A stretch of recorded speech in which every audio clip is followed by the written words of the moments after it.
recording. Now I'm recording. So once this class is over, like 20 minutes, not even 20 minutes later, I should have the video up in Google and YouTube, and you guys should be able to have that. Once you guys see that this is underlined, then you guys know that it's there. And I normally send you guys a message letting you guys know like, hey, video is available and this is where you guys come to go get that. So please click on 2F, linear versus exponential sorting activity. There were some of you guys that were having issues and you're like, man, it's hard for me to kind of go back and forth. Or like, I don't know where this is for me to mark it as done. Once you're done with the activity, you can always go back here, click on it again, and it's going to send you guys back here where you guys can click on marked as done. If for whatever reason you guys can't find it, or you guys can't click on the agenda, remember your week 6, if you guys start from the very bottom and you work your way up, we're always doing it in that order. So the very first or the very last assignment is going to be the sorting activity. Then we have our notebook. Then we have today's homework. And then obviously your exit ticket will be there too.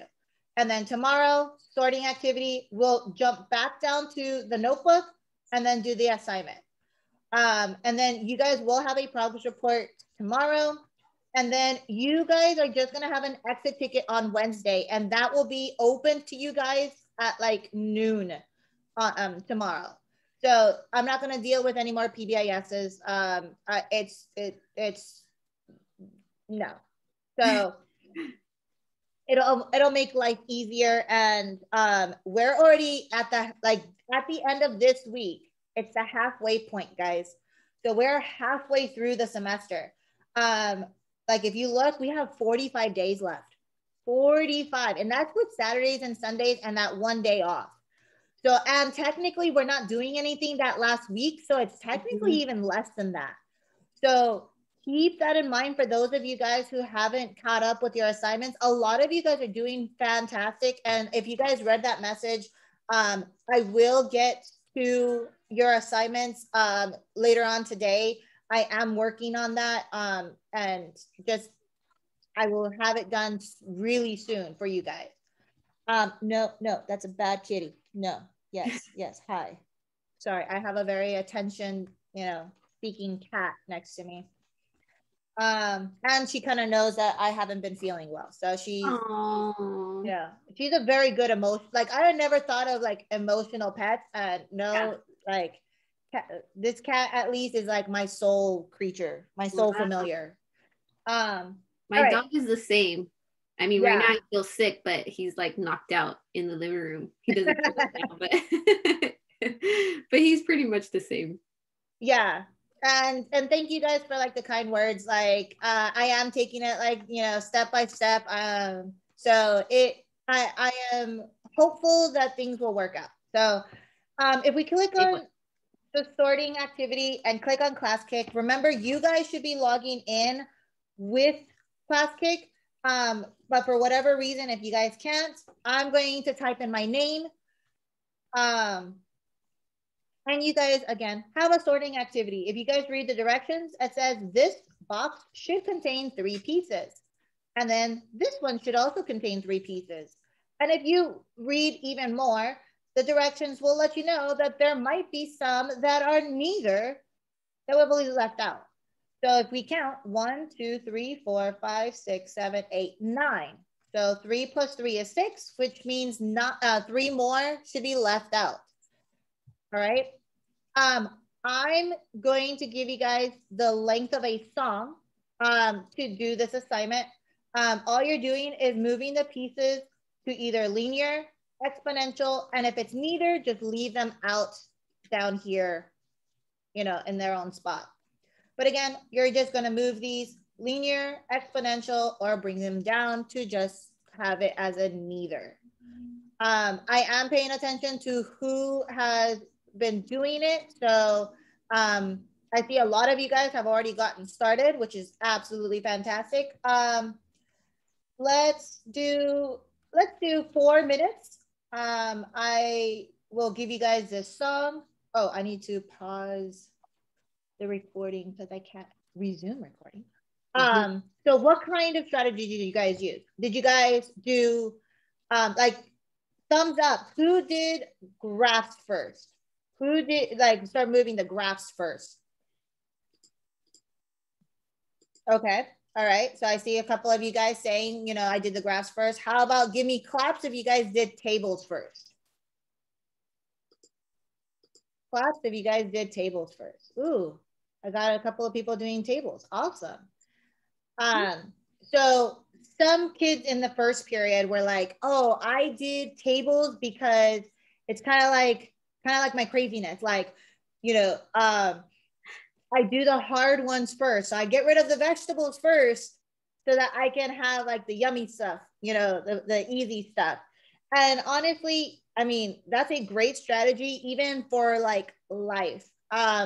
It's much, you use your power, like you're more energized at the very beginning of something.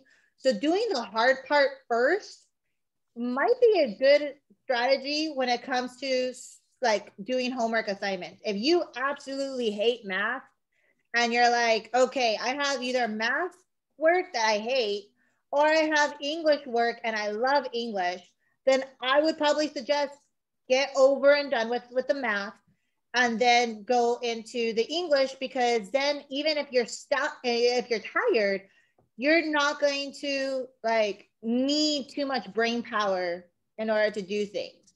So yeah, but that's not our students. They all love math, right? Oh. They're like, no. There's a difference between liking teachers and then liking the topic.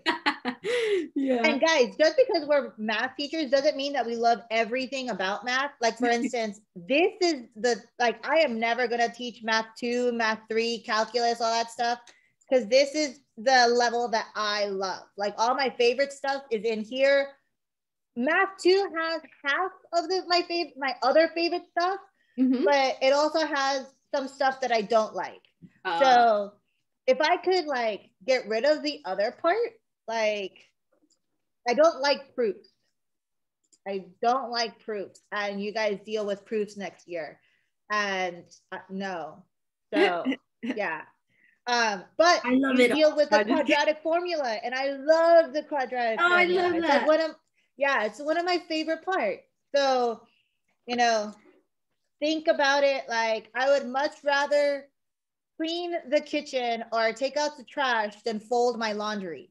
Like, and for me, folding laundry is a hard thing to do because I hate doing it. So, but when you become an adult, I think some of you guys already do laundry. Like, I don't know about you guys. I hate putting away my laundry. I can wash all day long. Putting it away, no. Yeah. I hate it. Yeah. I have like a laundry basket of clean clothes that I just like pull it out of sometimes just because no, I hate it. All right. Most of you guys did tell me that you guys went with graphs first. So let's do graphs first. I'm going to pull all of my graphs up to the top and I'm going to zoom in here in a second. And we can kind of go through this and be like, okay, is this linear? Is this exponential? Or is it neither? So we'll do a thumbs up if it's linear, clap if it's exponential, and then any other emoji if it's neither. All right. So again, thumbs up if it's linear, clap if it's exponential, or any other emoji if it's neither. So I'm going to look at this top one. So we're going to look at the one that has a little ball so that we know which one I'm talking about. Is it linear or is this exponential? Can you guys let me know?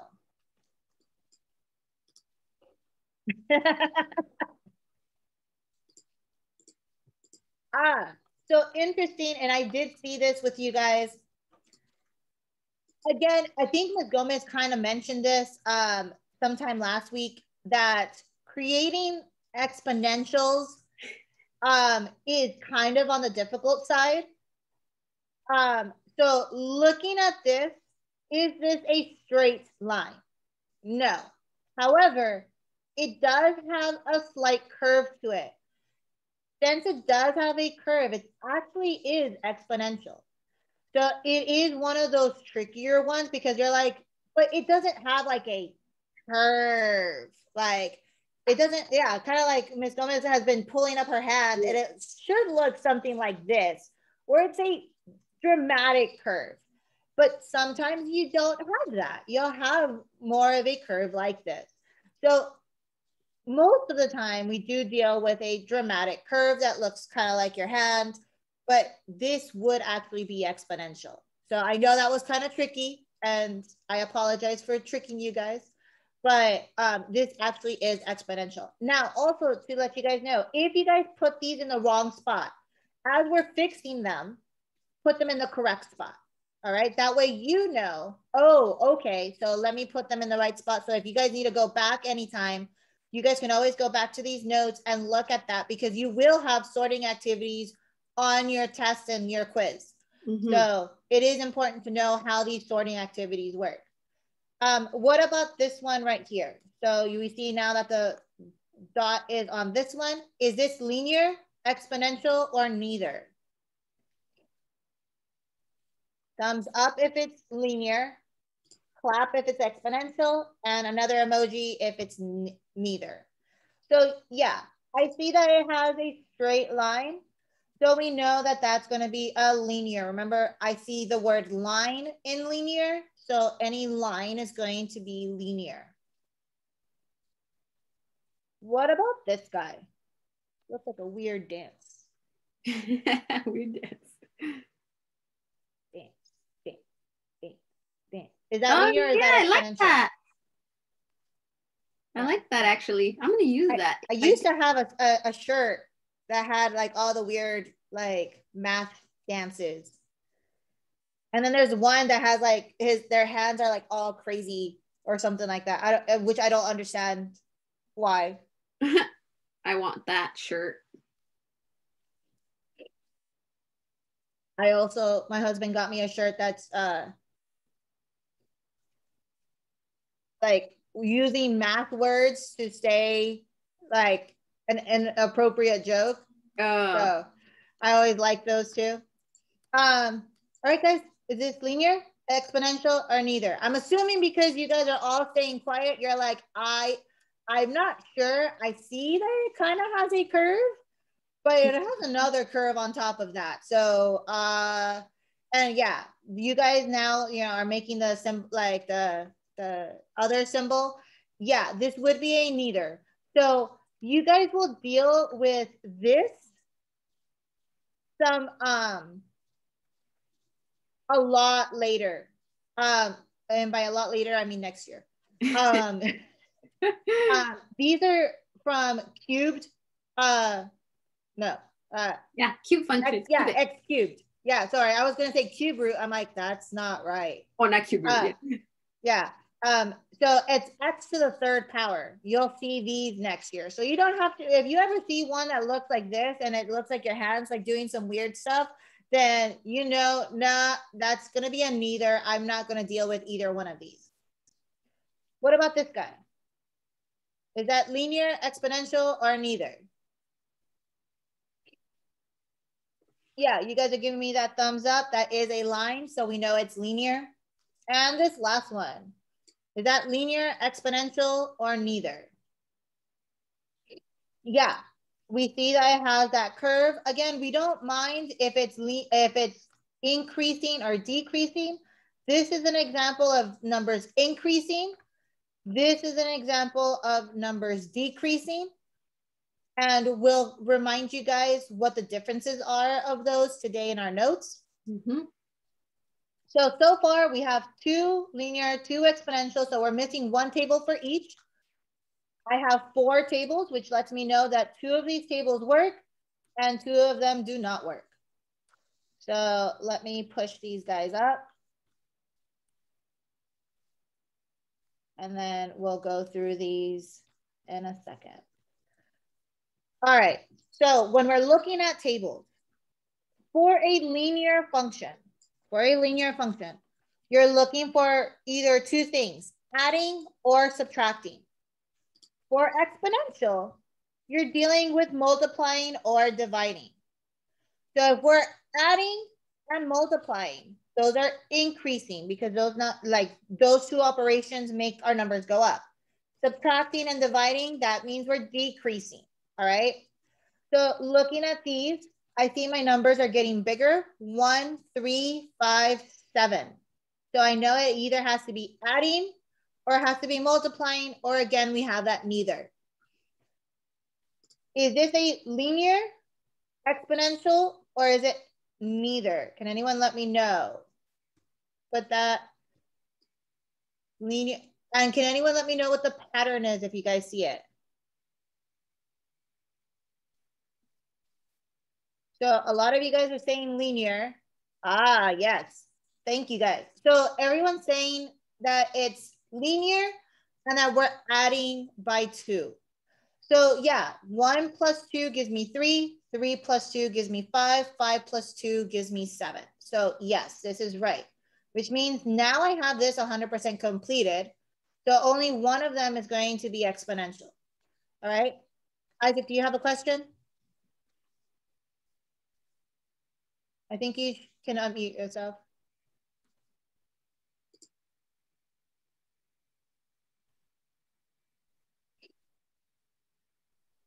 Oh, you think you got it wrong? Let me see.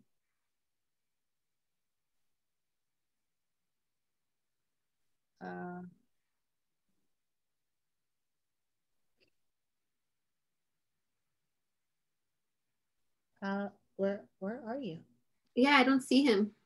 Yeah, I don't see yours. What name did he use?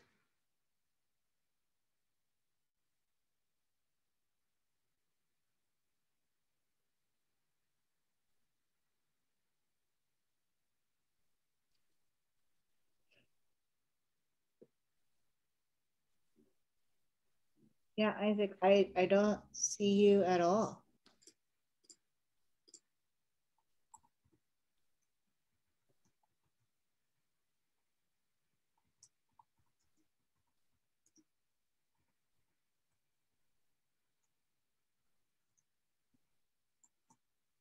I don't know. Isaac, we can't see yours, so we can't help you.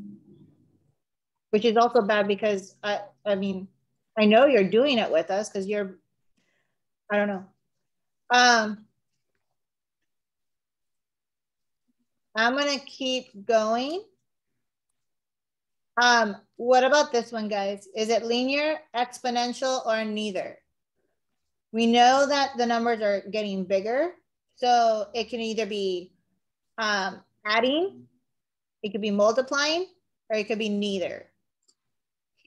So some of you guys are saying it's an exponential. So we know that it has to be either exponential or neither because this one's already full. So if we look, 5 to 10, in order for us to get 5 to 10, we would have to multiply by 2. So 5 times 10, 5 times 2 gives me 10. But 10 times 2 is not 30. As soon as we find one that does not work, we go, it's not going to work. So we're going to bring it down. No, you're not, because it kind of looks like it should. Like, or at the very least, like 10 to 30 is plus 20. 30 plus 20 gives me 50. It almost looks like it should be this, but this 5 messes it up. So it could have been a linear, except that 5 messes it up. What about this one? 3, 9, 27, 81. Again, we see that they're increasing, so it has to be either adding or multiplying, or again, it could be neither. Yeah, and this one is an exponential. And yeah, it's multiplying by 3. 3 times 3 gives me 9. 9 times 3 gives me 27. 27 times 3 gives me 81. What about this last one? Well, process of elimination, if I told you these 3 were wrong, there's 3 here, 3 here, and 3 down here. Obviously, that means it's here. We know that this doesn't work because if this is going down, so it's either subtracting or dividing, and no number goes with both. So I will let you guys take a screenshot of this if you guys weren't able to follow along with us. Again, I don't know what's going on. Yeah. There's like 3 different Isaacs here, but none of them have any work. Yeah.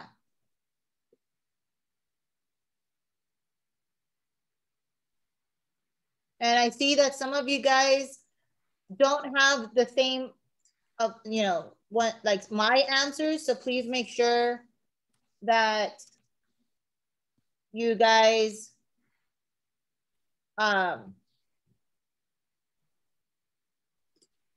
correct yours. Ooh, I got a sticker. You're not gonna get Ms. Gomez's sticker unless you have what I have.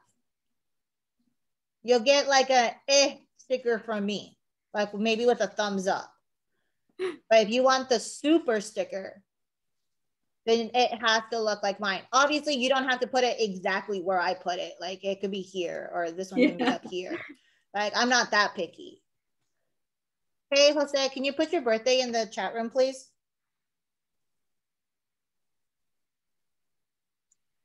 Now, once you're done with this, and Jose, can you please take a screenshot of this so that you can do this in a little bit?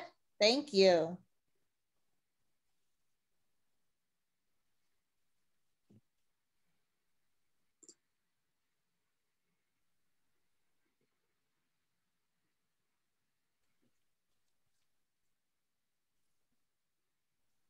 So again, take a screenshot of this so that you can do it on your own.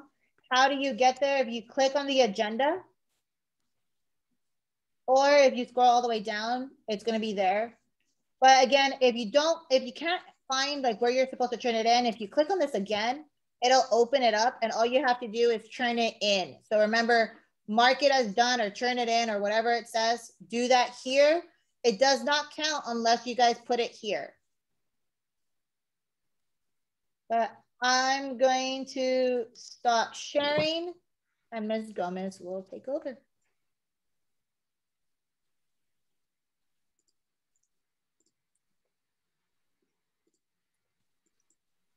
Okay, my Zoom has been acting up since we started, so let me see if it will let me. Oh, yay. Yep. Do you see it? Yep. Okay, perfect. Nice.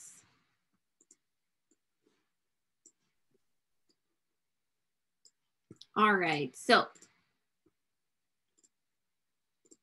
let me go into the right period. And I'll go into my agenda. So the next thing in our agenda for week 6 is our notebook. Our week 6 linear versus exponential functions. So we're still talking about the linear and exponential functions. And we're going to continue on from Friday and throw in an extra step, just one extra step, and that's the equation step. So everybody follow me on over to ClassKick, to your week 6 notebook. Click on that link and make sure you are logging in. I'll go ahead and type mine because if I log in, again, it takes me to the actual teacher account and then it makes changes to the student's notebook. All right, and this is what it looks like.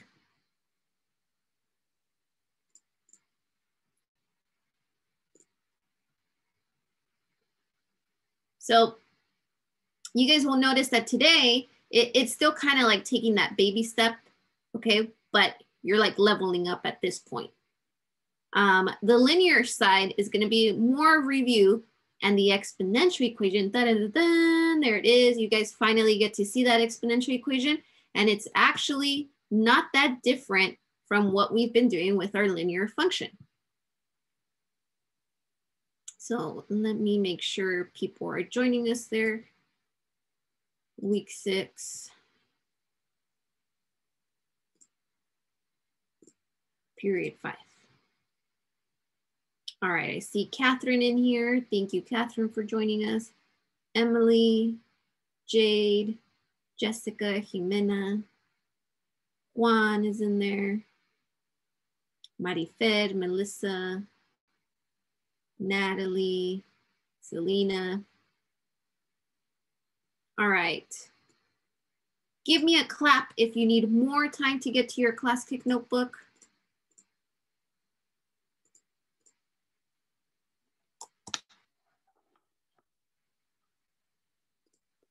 I didn't get any claps.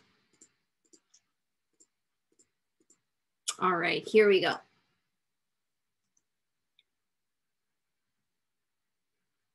There we go. Okay, so today is our 11th day of taking notes, and we're still talking about our linear versus exponential functions, but now we're gonna get a real nice look at that exponential equation. The linear equation you've already been working with since the previous unit, but you guys are leveling up to true 9th grade material, and you guys are ready for it, honestly, because you've been taking the 2 most important steps since we started with these tables, which you did today, and your graphs that you did on Friday. Sorry, your tables you worked on last week.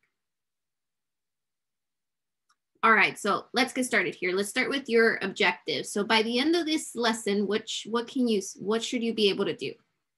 You should be able to say, I can write the equation of linear and exponential functions. So go ahead. I think somebody was saying something. Maybe an accident. All right, so you should be able to write a linear equation if you have those adding or subtracting tables. You should be able to write a linear equation if you have a linear graph, a line that's coming down or a line that's going up. And then after today, you should also be able to write that equation, a table that had that multiplication and division pattern, which are your exponential functions. And you should also be able to write basically the equation of that curved graph. So we're gonna start off with our linear equation here. This is a lot of review. Our linear equation, you guys know that's in slope-intercept form, is the y equals mx plus b equation. So a lot of review from the last unit, but let's start over here. Let me get my laser pointer. No, I gave it away. There we go. All right, so when you're looking at this equation, you wanna remember that we're really focusing in on the m and the b in this equation. Our b here, if you guys remember, that is our y-intercept, or what we refer to as well as the initial value. So there's 2 ways we can call this, the initial value or the y-intercept. So the initial value, remember, means the starting point. So if you think about your savings account, we started with the $10. That would be your y-intercept at the end of this equation. When you're looking at those tables, you're looking to see where x is 0, where we have a 0 on the x side. That would be your y-intercept. So if you have a table, if we have a graph, we can definitely find our y-intercept. And then the second part of this equation that we're really interested in is the m, that number in front of the x, which we said is our rate of change. So we call it constant rate of change. You can call it the rate of change, or we also know it as the slope. Remember, your slope is the rise over run. And if you were to try to write equations for those tables that you were working with today that were linear, and you wanted to know what the slope was, just remember it's your addition or your subtraction pattern. So a lot of review for this equation. Our m is the slope, the rate of change, or you could say the pattern, and our b is the initial value or the y-intercept. So we're gonna go ahead and come on over to our Classkick side. Let's find our objective, which is right over here. By the end of today, we should be able to write equations of linear functions and the equations of an exponential function.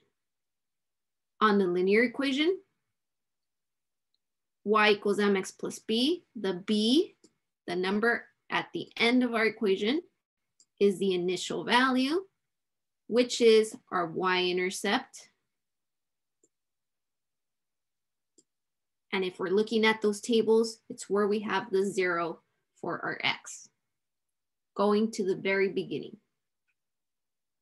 Our m is our rate of change. When we're looking at graphs, we know that's just the slope. We need to find the rise over the run. But if we have tables, then we just look for that addition and subtraction pattern.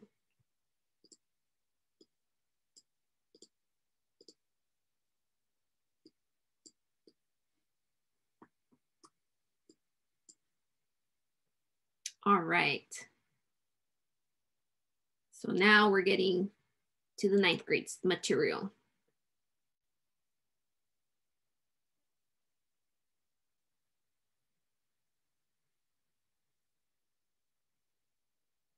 Making sure, okay, good.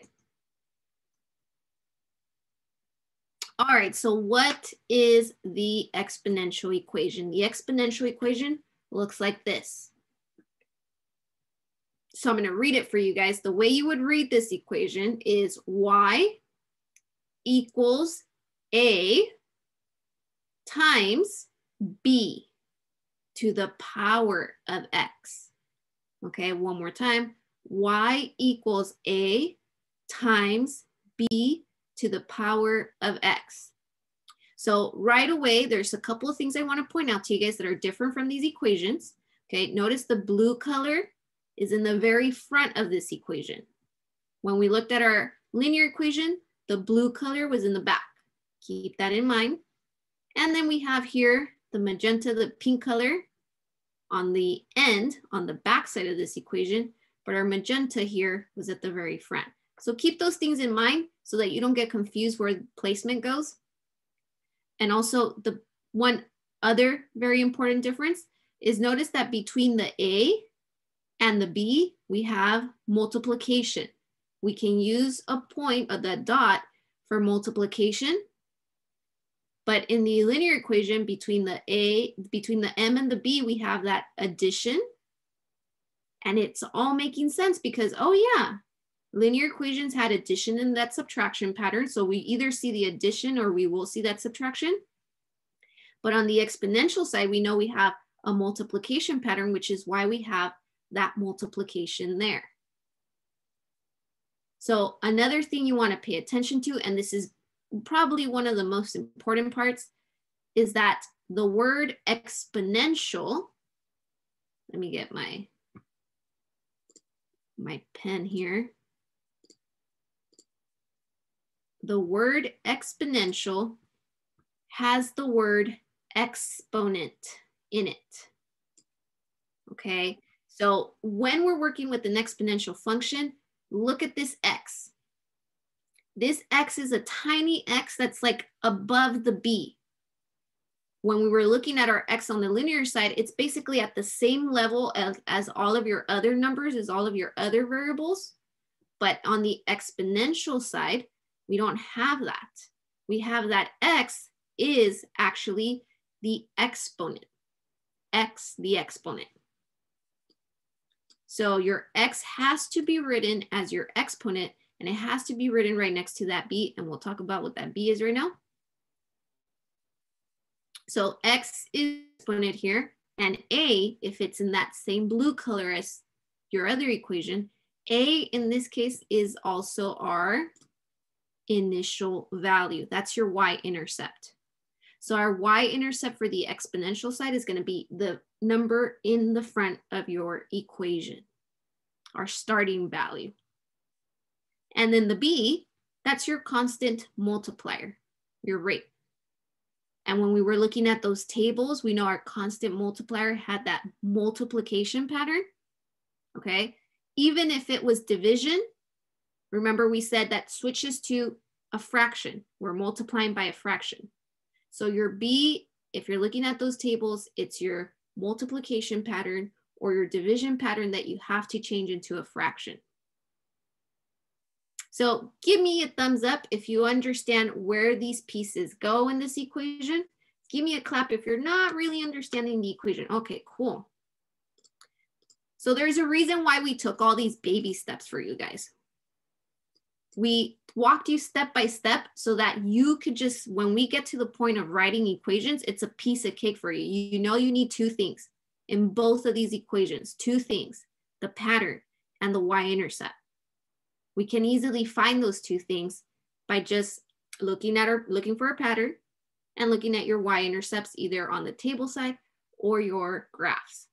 So let's go on over to your Classkick here and complete the parts of this equation. X is the exponent. When we write it, we need to make sure our X is the exponent. A is our initial value, which is our y-intercept. B is the constant multiplier. And if we're looking at those tables or graphs, it's our multiplication pattern.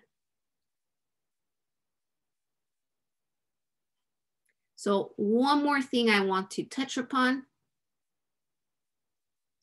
This isn't the only way we write multiplication. There's another way that we can also write multiplication. So if you don't see an equation that looks like this, you might see it another way. And I want to make sure you have that. So you can write it either down here, but there's a couple of ways that we can write this equation. And that's also by saying y equals A, our initial value, times, we can use parentheses, times b to the power of x. So you might also see exponential equations written like this. Instead of using the dot, we can put the parentheses between a and b, and that also shows multiplication. So two ways to write it there. All right, so give me a thumbs up if you're ready to move on to the next page. Give me a clap if you need a little more time here to drag your pieces. Thank you guys. All right, so let's actually get to writing equations.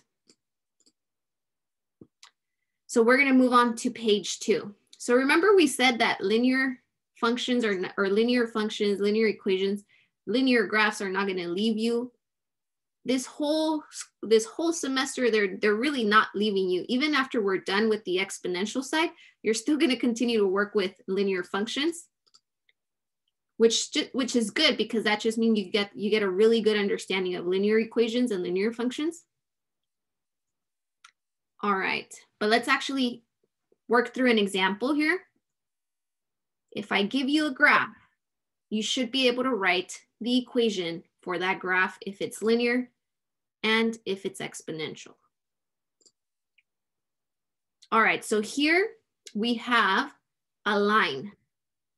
Since you have a line, you need to know that it's going to have a linear equation. So you guys did really well with that sorting activity earlier that Doc went over with you guys. You saw those lines right away, you knew that was linear.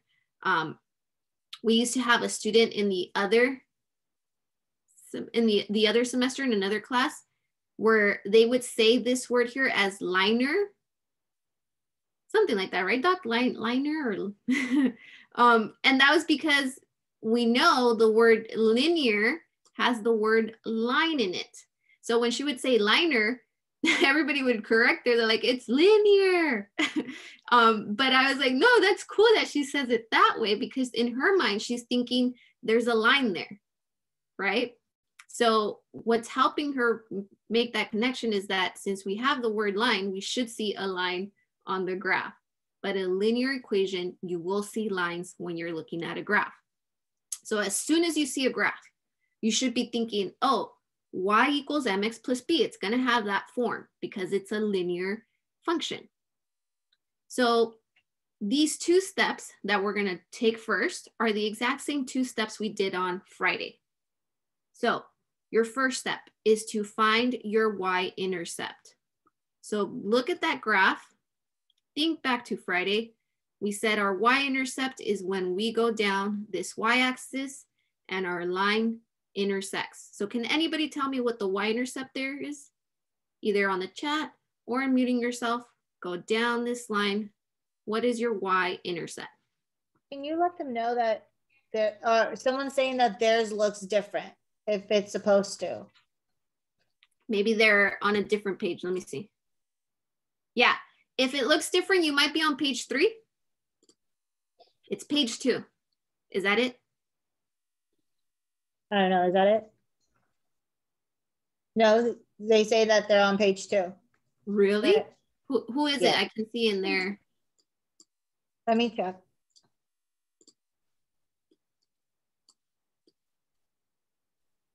Page 2. No, I know what they're saying that. Remember what another student caught about the point? Dot. Yeah, that's probably what it's going to be. It probably does look a little bit different, but that was on purpose. So I'll show you guys in a bit. But do you see at least that this here is 7? Everybody's telling me it's 7. So as long as you see that 7, then it's the same graph for now, hopefully. All right. So yes, for those of you that direct message me, the 7 is your y-intercept. So our y-intercept is at 7. So already you found this piece of your equation. And then we know the m is our slope or the rate of change. So you have to remember, how do we find slope? Well, slope is our rise over run when we're looking at a graph. So think of that rise over run that we practice over and over again when we came back from, oh no, we didn't come back from a break. When we started our last quarter here, or 4th quarter. So pen color, let me go with the red, here we go. To find your rise over run, you need 2 points. For me, I have 2 points that I can pick from on this table. And I did this on purpose for you guys. See, a lot of you guys struggle with actually getting the points from the graph. You want to remember, a point is basically where we have these perfect corners where all of these squares come together basically. So here, here, here, here, all of these perfect corners are points, but they have to be on your line. So this line touches perfect corners here. Keep going down, here, here.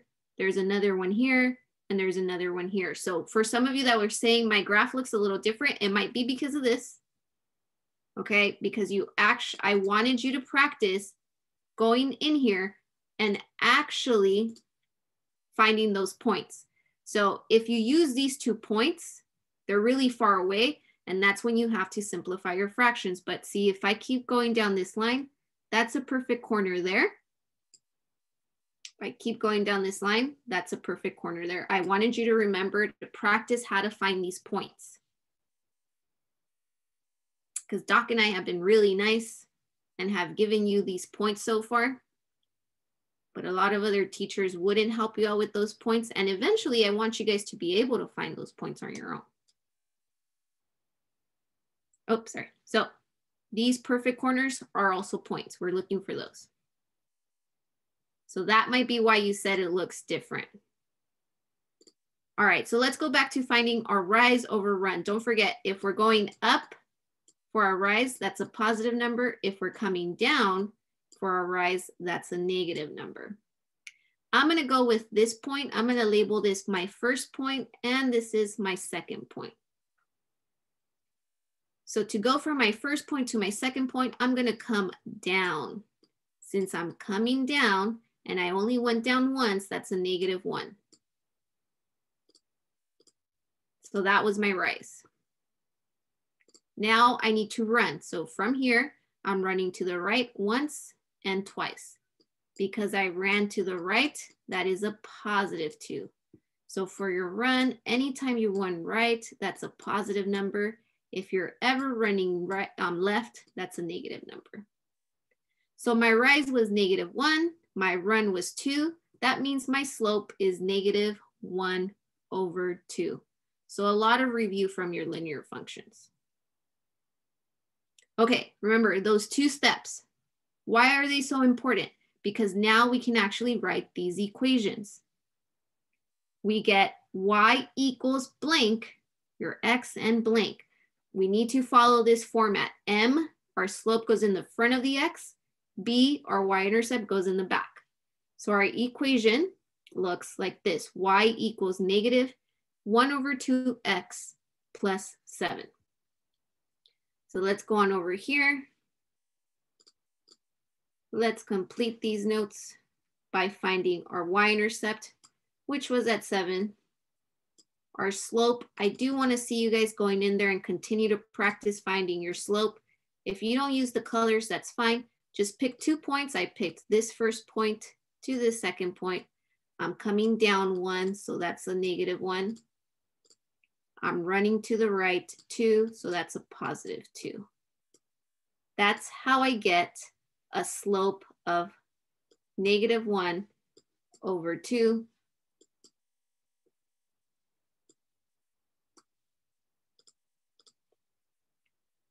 There you go. And when you're writing your equation, you want it in this form. Y equals M, -1/2. Y equals my M, my slope, -1/2, X plus B, which means I need to have my 7, my y-intercept, at the end there. So this is what it looks like.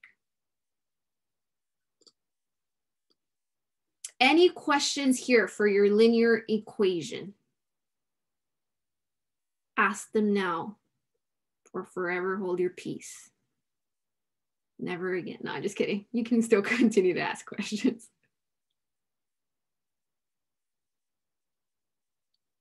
But you can let me know in the chat if you do have any questions. No, I'm fine, thanks.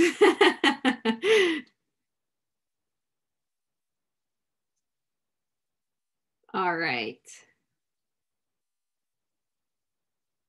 So give me a thumbs up if you're good on the linear side. Give me a clap if you're struggling on the linear graphs. And give me a different emoji if you're somewhere in the middle. Yeah, I'm still practicing. I'm getting it slowly. All right, good job, you guys. Fantastic. So now the fun stuff, at least for me, but I think everything in math is fun. All right, here we go. The exponential graph. How do I write the exponential graph if I take the same 2 steps from Friday? Well, follow your steps, okay? The first step is to find your y-intercept.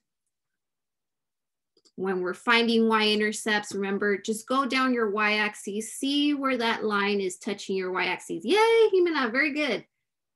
I was about to say anybody that can tell me what your y-intercept is, but I was getting them in the chat. So again, if I'm coming down here, there is the point where this line crosses your y-axis, and that is at 5. How do I know that's 5? Well, some of you might have a hard time because you only see the 2, 4, 6, 8, 10, 12, 14. Really, it's still skip counting by ones, but they're being lazy here and not writing them for you. But that's really like 1, 2, 3, 4, 5 is there in between. Can't really see the green. So that's your 5. So our y-intercept is at 5. So you want to jot that down because we know it's going to have to be written here at the front. And then the second step that we were also doing on Friday is to find your constant multiplier. That's your pattern for your y's. That means you're going to have to go in here and find your y's just like we did on Friday. And if you forgot, that's okay. Here's some more review.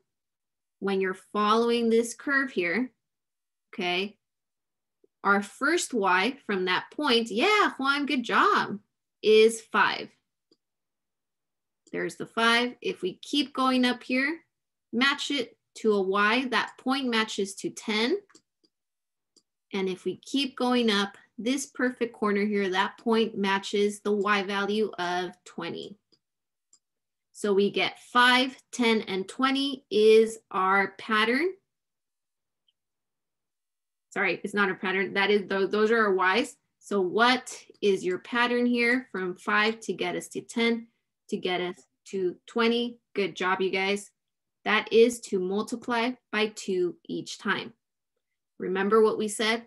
Our constant multiplier is the pattern. So that pattern that is times 2, we say is 2. And you have the 2 things you need to write this equation. Y equals A times B. And we need to make sure that X there is the exponent. So A is our initial value, 5. And B is our multiplier or pattern, 2. So 5 times 2 to the power of X. All right, let's go on over to your Classkick notes. Let's drag those pieces over. Our y-intercept here is 5. Oops, I'm gonna have to zoom in to get my y values, and please write these y values on here and how we got them on your notes so that you know how to do it when you're on your own. Nice. So y here is 5. From this next point, it's 10. And from here, it's, if you guys are getting it, that is fantastic. Honestly, freshmen struggle a lot with exponential functions. I don't know why, because when you take these 2 steps, they seem fairly easy, but it is a struggle. But when it comes to distance learning, like the kids in distance learning have actually done really well. It's just the physical kids have been like, wait, that's true. What? That's true. It's because the way it's set up in distance learning is actually been helpful, huh? Yeah. But I'm gonna do it like this. If I teach Math 1 in the next coming years, I'm like, no, we're doing Classkick. We're using Classkick. All right, let's take these pieces over. Our y's were 5, 10, and 20, which means our constant multiplier here is 2. You have the 2 things you need, the y-intercept, your pattern. All you have to do is put them in the correct spot. A, our y-intercept goes in the front. 5 goes in the front.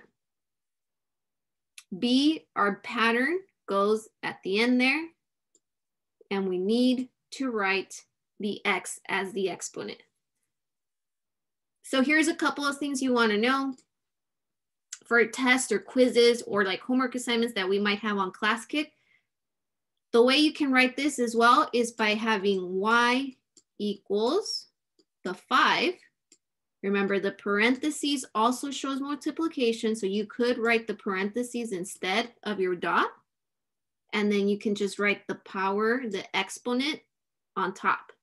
But notice that exponent is not right next to it. I need to make sure it's an exponent. So it has to be that smaller number on the top, or X. If you like typing things out, you can still type this out. You could have y equals 5, then your parentheses, the 2, close your parentheses. You can click out of it and you could still write that little X on the top there. You could do it that way. Or if you prefer to keep typing it, here's the way you would type an exponent. Y equals 5, parentheses, 2. And then if you're on the iPad, you would look for this symbol in your symbols, the caret. We call it a caret. It's like a little party hat, almost. So that caret tells us that, oh, we're putting something on the top here, and that's X. So there's a couple of different ways you can go about writing it or typing it when you're typing these exponential equations. Oh, you guys can't even see the top. There we go. So different ways of writing that. So this is basically it. We're going through these 2 examples for today because your homework is going to be very similar to what you have here. But there's one more thing I want you guys to notice, okay? This line was coming down, so we say that is decreasing. So these words you've been hearing us say for quite some time, decreasing, because this line is coming down, we do get a negative slope. This curve is increasing. Very important. If it's increasing, our curve is going up. Sometimes you guys get confused with how do I know the curve is going up? How do I know it's coming down? Remember that curve that's coming down is this, like that slide, the water slides. Okay. This one is increasing because it's like going up the hill, and that tells you right away what kind of pattern you should have. Okay. It should be a whole number when it's coming up. To help you guys out a lot more, if I were to give you a graph that's that slide that looks like this, think of your little pool and then coming down that slide. Okay, that is a curve that's coming down. I want you to remember that a curve that's coming down is going to have that division pattern, right? But because it's a division pattern and we're talking about, see, there's no division here, it's all multiplication. You need to remember that for our B, our constant multiplier, that's going to be a fraction for those curves that come down. All right, so I'm gonna zoom out. I'm gonna let you guys take a screenshot there if you need the top, and then I'll come back down in a little bit.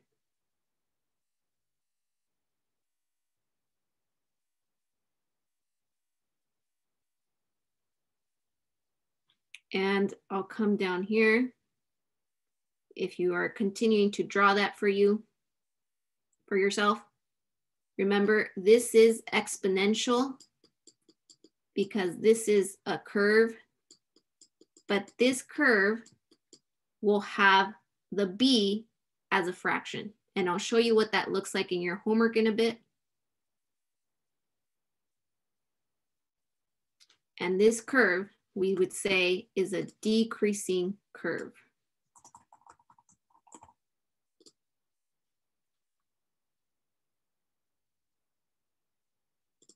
Any questions on the exponential side? Any that you might be confused with, you can let me know in the chat, or you can unmute yourself. You know, your classmates can learn from you.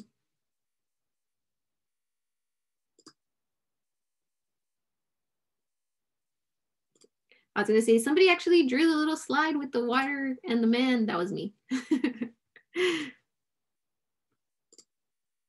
All right.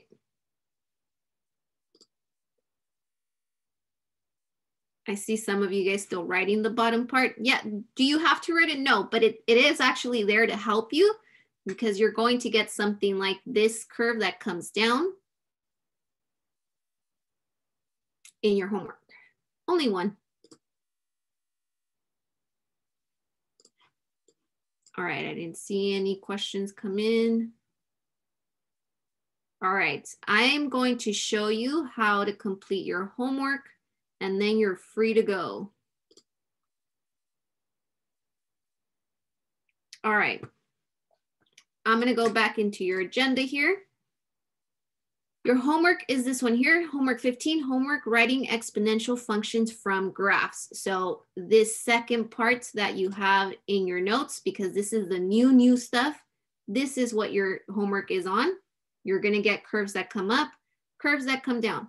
Take the 3 steps, the first step, your initial value, the second step, your pattern, and then the third step, writing your equation. And that's how you would complete this homework. Let me click on it, there we go.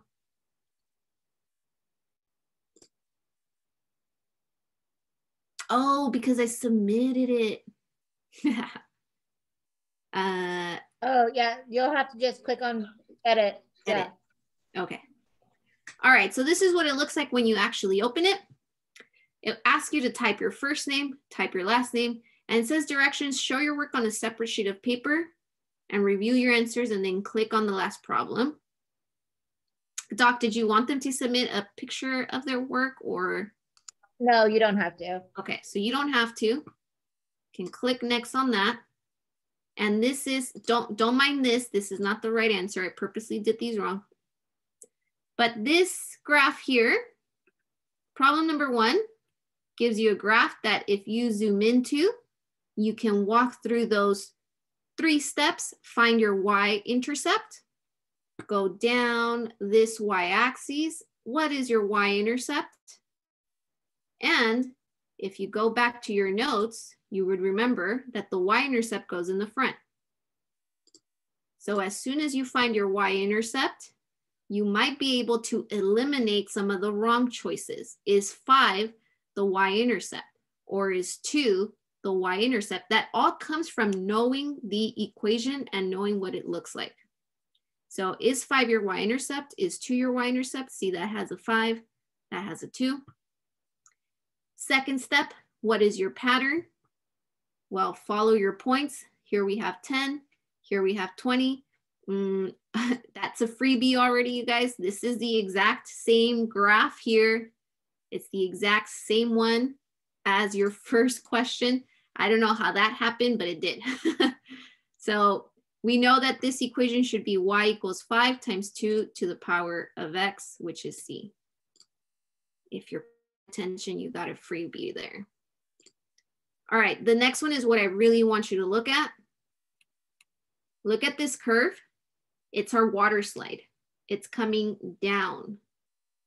Because it's coming down, you should be telling yourself, oh, that b, this here, this b here, this number that has the x, the exponent, it should be a fraction, the division pattern. So you want to go back and you see that a does have a fraction 1/2, and d also has that fraction 1/2. Now you just have to focus on that number in the front, the y-intercept, which one has the correct y-intercept from this graph. And that's how you could also answer these. So in this case, this is a fraction because we're dividing, and that'll help you with that one there. But that's it. You only have 3 problems and you're just following those 3 steps and then you'd be done. So don't forget that you have an exit ticket. We are 1 minute over, but if you have any questions, stick around and ask us. But that's basically it. You guys are doing fantastic. And we'll see you tomorrow. Bye, guys. Bye.